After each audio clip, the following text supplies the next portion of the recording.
Okay. Well, just achievements. Of course, before, make it easy. We recall that during 80s, the Soviets were occupying Afghanistan, supporting a communist regime, and the West and the United States supporting the Mujahideen resistance fighters who were based in Pakistan that eventually defeated the Soviets, and the Soviets withdrew from Afghanistan, and the communist regime fell in Afghanistan in 1992, I believe, and then the Mujahideen took over, but they divided along ethno-religious lines, and they started fighting each other. So that basically led to state collapse in Afghanistan, which created a vacuum for the Taliban to emerge and, of course, to be created by the Pakistani army and intelligence to achieve their strategic goals in the region. Of course, the Taliban achieved that objective of Pakistan, but at the same time they were becoming a problem by allowing Al-Qaeda and as well as victimizing and terrorizing the Afghan people, restricting women to homes, not allowing them to go to school or work outside their homes. And so we were basically the prime victim of the Taliban and Al-Qaeda before 9/11 happened. And the reason why is because the world disengaged from Afghanistan after the Soviets left and the communist regime failed, and communism collapsed, of course, as an ideology, and so Afghanistan lost its strategic importance. So these regional players filled the vacuum and fought their proxy conflicts until, of course, 9/11. When 9/11 happened, it re-engaged the United States and its allies.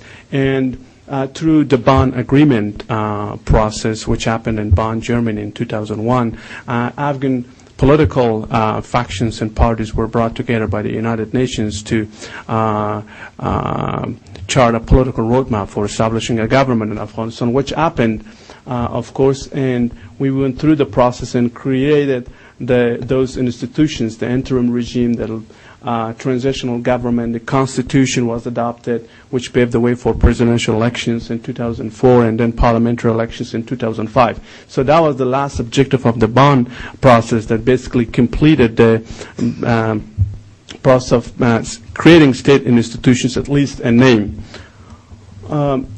And of course that well, I think anyways, I think I lost my track, but I was going to talk about the three key institutions, executive, legislative, and judicial, that were created. And of course, the major gain was for the women of Afghanistan, the fact that women were guaranteed 27% of the seats from 64 seats. That's more than seats in the U.S. Congress and the British Parliament, which is a good start for the women of Afghanistan.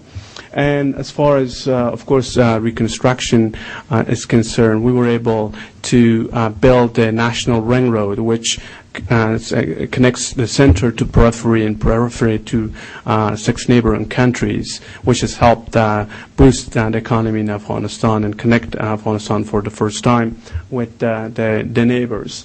In the area of social development, we've been able to expand both education, primary education in particular, as well as secondary, and access to healthcare throughout much of Afghanistan. And as a result, we're saving thousands of lives of women and children, something, of course, that was a major problem under the Taliban. There were no clinics, no hospitals, really no basic healthcare to begin with.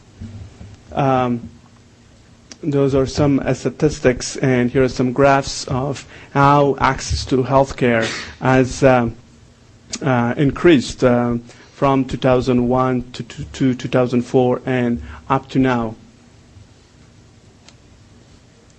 Education, we talked about economic development. Again, our economy has been growing double-digit since 2001, and it's now stabilizing at about around 8 to 10% agriculture. More land is now irrigated, cultivated, and producing more grains for domestic consumption, and of course livestock. The number is rising and has of course been receiving treatment from UN agencies.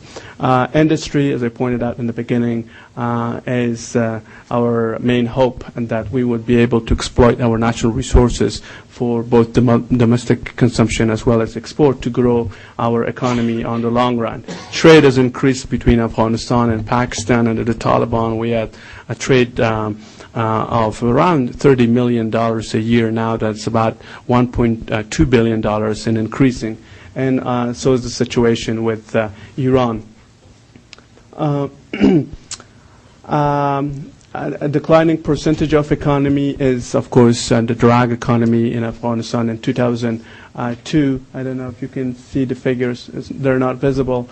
It used to be more than half of our economy. Now it has, of course, declined year by year as our illicit economy has grown. But, of course, narcotics remains a problem. These are, of course, our achievements, but that's not to say that we are not facing major challenges as a result of course, first, a lack of resources to consolidate our achievements, and secondly, because of presence of external safe sanctuaries for the Taliban and Al-Qaeda in Pakistan that destabilize Afghanistan.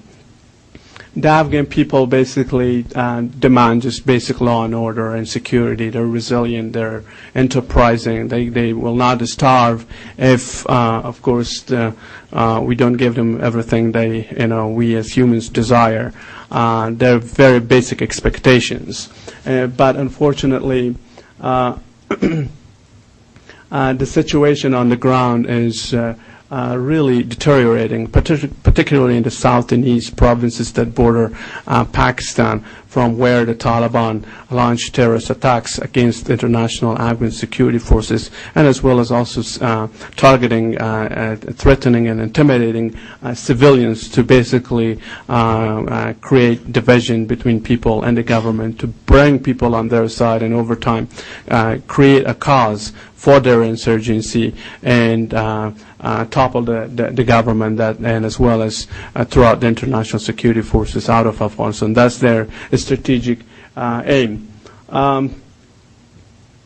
Who is responsible? Of course, not only Taliban and Al-Qaeda. They're not an alternative to the current government by any means. They don't have any visionary leaders with a visionary agenda for state building or nation building in Afghanistan. Their aim is basically to derail this rebuilding process and to terrorize and victimize the Afghan people again. Al-Qaeda is basically the manager or the leader in terms of training and providing technical know-how and propaganda resources to the Taliban, or kind of the foot soldiers, and fighting their war against Afghanistan and our international allies. Then also criminals, of course, warlords and spoilers, and narco traffickers, all kind of in a marriage of convenience, because they all benefit from instability in Afghanistan, and so they're very beneficial to each other. Escalation of violence as a result, of course, of our inability to extend the reach of the Afghan government to south and east. The Taliban have been able to fill that gap, and as a result they have been able to mount terrorist attacks against civilian and military targets. Those are the figures. I don't want to read them. And here's a chart. Those are divided along regional commands of east, south, and west, and north, and in each of those the number of attacks has been on the rise, and particularly in RC East, or Regional Command East, which has seen the highest number of attacks over the past year or so. Suicide attacks have been on the rise. If you look at 2002 to where we are now, I think that figure for 2008 is, I think, until September, I believe, and that has been also on the rise. IED attacks, that's improvised explosive devices, has been on the rise across south and east of Afghanistan.